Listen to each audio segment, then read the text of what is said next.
All right. Well, this is kind of fun.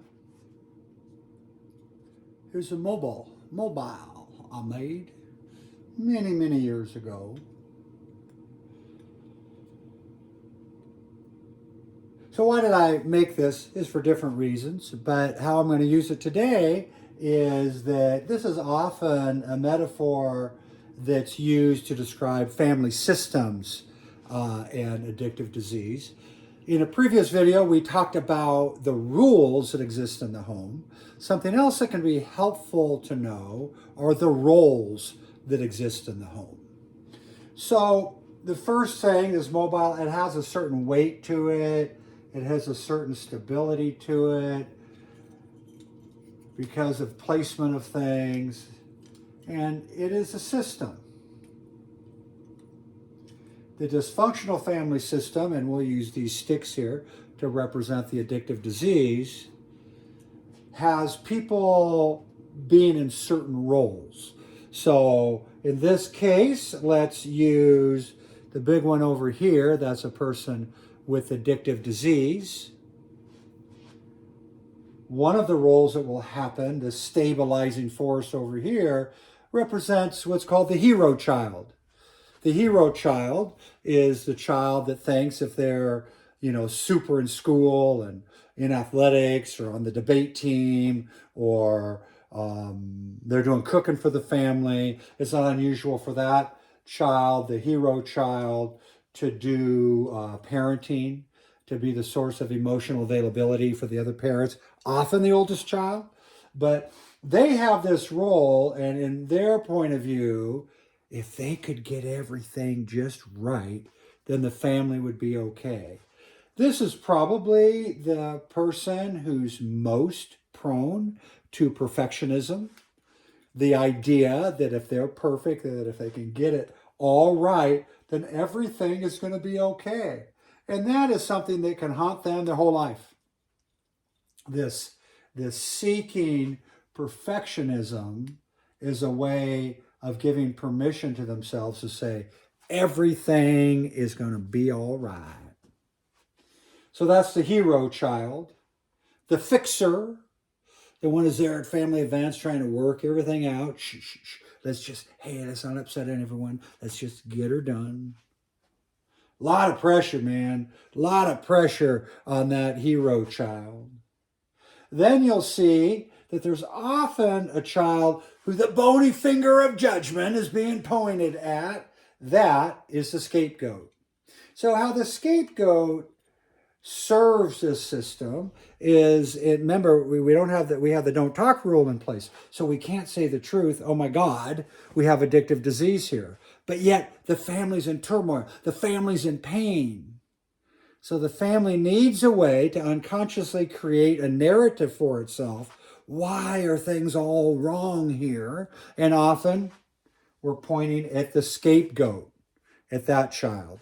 Now, I didn't work there very long, but many years ago I worked in an adolescent treatment facility and I did intakes there. And I was amazed at the more than 80% of the time we would do an intake on the kid. It didn't take us long to figure out one or both of the parents had undiagnosed and untreated addiction at home by the kids' stories. So instead of them dealing with their stuff, they're pointing at the kid. Also, I didn't do this long, but I was in the prevention world for a little while, and I was amazed that when I learned there to go to conferences and to, all these great ideas and let's save the children and all that kind of stuff. And then people would go get hammered at a bar.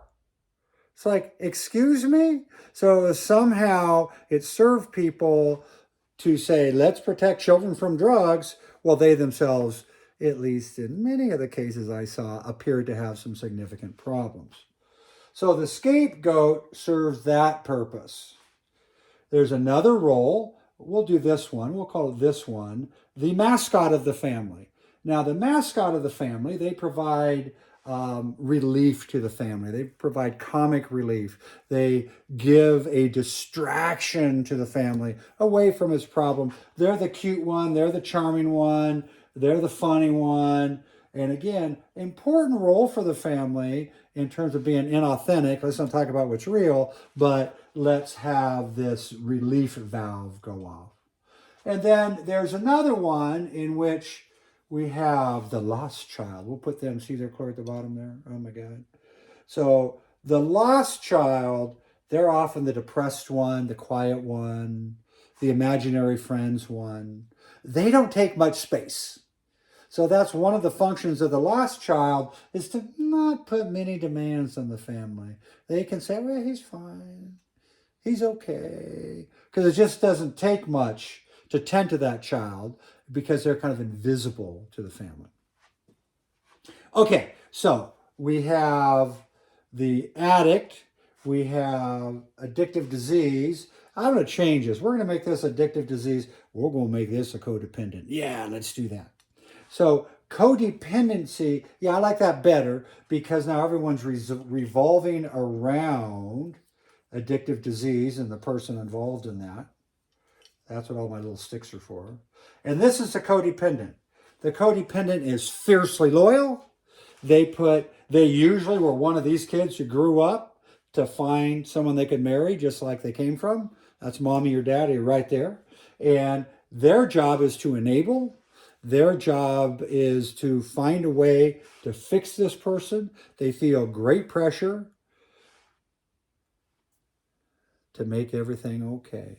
So the codependent engages in what's called enabling behavior, which is behavior that prevents this person from experiencing consequences. It's those very consequences that can be part of waking a person up to, oh my God, it's me, to work through their denial system and see that it's them. But as long as they have a codependent in their life saying, no big deal, it's not you, we'll do this, we'll take care of it, I'll get the extra job, I'll do the extra stuff, I'll do the extra parenting, etc., then they're supporting this person in their ongoing addictive disease. Unfortunately, often it's the lack of boundaries here that enables this person. This person often doesn't know the word no, or doesn't understand that idea that they're in charge of what they agree to do and not do. Okay, so that's kind of the idea of the system.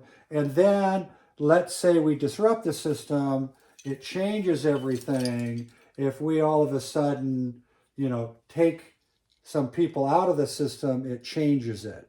So that's that idea that change one part of the system, you change all parts of the system. Now, we often don't spend enough time in treatment helping the family readjust. If all of a sudden the codependent is getting boundaries, it's like the kids don't know what to think about that. They're not used to that. So this mobile idea is that if you change one part of the system, you're changing the whole system. However, a couple other points. Different people in the family can go to different roles, and it's not uncommon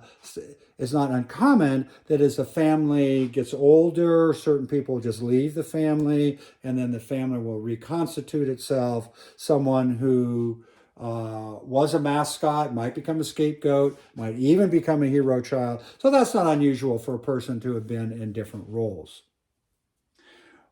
One of the things that's a problem is if the addict themselves, if they don't get in recovery, but one of these kids do, I've seen this many, many times. One of these kids get in recovery because they realize they have their own addictive disease and they get into recovery.